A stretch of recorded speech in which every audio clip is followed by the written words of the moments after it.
गांधीनगर गृह के बाहर वडोदरा शहर कांग्रेस समिति आज सत्याग्रह आंदोलन कर रही थी, धरना प्रदर्शन कर रही थी। उस दौरान पुलिस की बदसलूकी देखने मिली।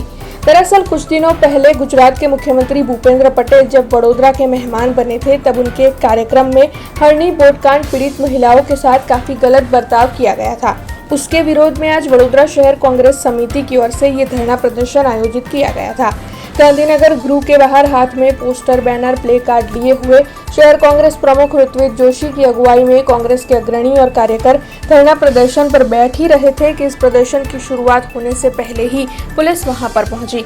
पुलिस की ओर से जो किया गया उसे देखकर हर कोई चौंक गया। दरअसल फिर एक बार वडोदरा शहर में पुलिस की बदसलूकी नजर आई। वडोदरा शहर पुलिस की ओर से शहर कांग्रेस प्रमुख ऋत्विक जोशी, कांग्रेसी कॉर्पोरेटर पुष्पाबेन वाघेला समेत के कांग्रेस के अग्रणी और कार्यकरों को उठाकर उनकी वैन में बिठाया गया और उनके साथ काफी गलत बर्ताव किया गया। काफी ज्यादा घर्षण के दृश्य भी पुलिस और कांग्रेस पार्टी के बीच में नजर आए।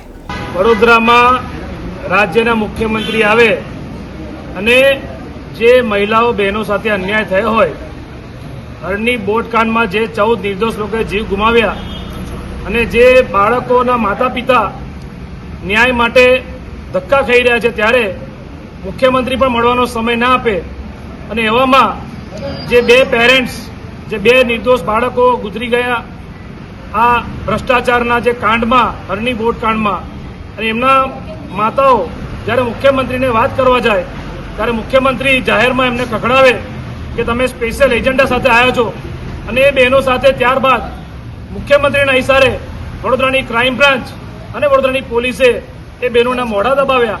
એ બહેનોને તેથી ગુનેગારોની જેમ લઈ ગયા, ક્રાઇમ બ્રાન્ચમાં 3-3 કલાક ગોંધી રાખ્યા। અને અગાઉ પણ આ વડોદરા શહેરમાં સમા વિસ્તારની માતાઓ બહેનો જ્યારે એમના ઘરમાં 2 ટાઈમ પીવાનું ચોખ્ખું પાણી ના આવે ત્યારે વોર્ડ ઓફિસમાં રજૂઆત કરવા જાય ત્યારે પણ ત્યાંની પોલીસે જેવી રીતે મહિલાઓ સાથે દુર્વ્યવહાર કર્યો હતો, એ તમામ મુદ્દાઓને લઈને વડોદરા શહેર કોંગ્રેસ દ્વારા આજે ગાંધીનગર ગૃહ પર સત્યાગ્રહ ધરણાનો કાર્યક્રમ હતો। સત્યાગ્રહ એટલા માટે કારણ કે જે મહાત્મા ગાંધીનો દેશ, મહાત્મા ગાંધીનું ગુજરાત જે કહેવાય, અને ગાંધી વિચારનું પણ અપમાન થતું હોય, અને ભારતીય જનતા પાર્ટીના નેતાઓ સત્તાના નશામાં એટલા અભિમાનમાં આવી ગયા કે જે પ્રજાએ એમને ચૂંટાઈને મોકલ્યા એ પ્રજાઓને પણ ભૂલી ગયા।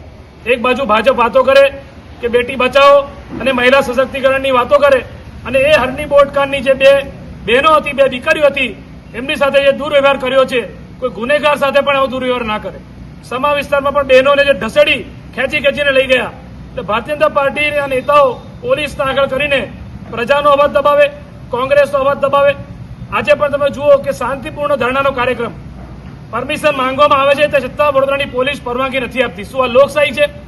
તાનાશાહી કહેવાય, અને તાનાશાહી કે પ્રજાજનો સાથે પણ અત્યાચાર। જે વિપક્ષ તરીકે કોંગ્રેસ પાર્ટી અમે બોલીએ, આજે અમારા વિરોધ પક્ષના નેતા લોકસભાના રાહુલ ગાંધીના પુત્ર, ભાજપના નેતાઓ જાહેરમાં બાળે, આજ સુધી કોઈ બીજેપીના નેતા પર કોઈ પોલીસ કેસ નહીં। ઉપરથી એ રાવપુરાના પોલીસના અધિકારીઓ ત્યાં બોડીગાર્ડ બનીને ઉભા રહ્યા અને પુત્રને બાળવા દીધા, અને એક એસીપીએ તો સ્ટેટમેન્ટ આપ્યું કે પરવાનગી લીધેલી છે। પુત્ર બાળવાની પરવાનગી, અમને શાંતિપૂર્ણ ધરણા કરવાનો પણ અધિકાર નથી।